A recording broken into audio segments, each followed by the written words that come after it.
اقرأ باسم ربك الذي خلق خلق الإنسان من علق اقرأ وربك الأكرم الذي ایک فقیر کا واقعہ۔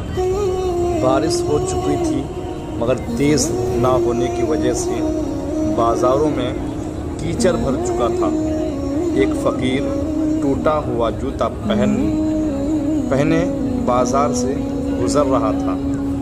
اس کے ٹوٹے ہوئے جوتوں سے اڑا کر کیچڑ راہگیروں کے کپڑوں پر گر رہی تھی۔ سردی ہو رہی تھی، اس کے کپڑے پھٹے پرانے تھے۔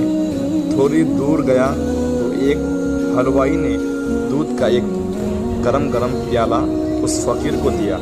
اس نے بسم اللہ الرحمن الرحیم کہتے ہوئے 3 سانس میں پی لیا اور الحمدللہ کہتا ہوا آگے گزر گیا، یہاں تک کہ ایک مکان کے پاس پہنچا۔ ایک بدمعاش عورت اپنے ایک دوست کے پاس بیٹھی تھی۔ اس فقیر کے پاؤں سے کیچڑ اڑا کر اس عورت کے کپڑوں پر پڑ گیا۔ اس کے بدمعاش دوست کو غصہ آیا۔ اس نے فقیر کو تھپڑ رسید کیا۔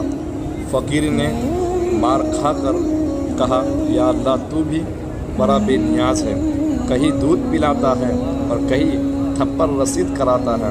اچھا ہم تو تیری رضا پر راضی ہے۔ اللہ تعالیٰ کی رضا پر راضی رہنا بھی ایک بہت بڑا مقام ہے۔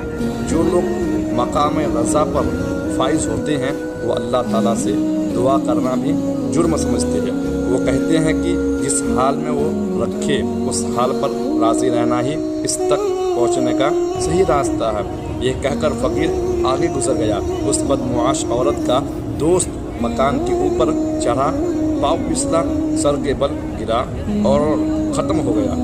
کسی فقیر کو پکڑ لیا اور کہا کہ تو نے اس کے لیے بددعا کی، کیا تو نے جانتا کہ ہم اس رسول کی امت بھی ہیں جنہیں لوگ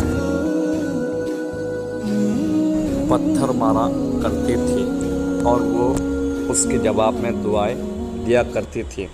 فقیر نے کہا کہ مجھ سے قسم لے لیجئے جو میں نے بددعا کی ہو۔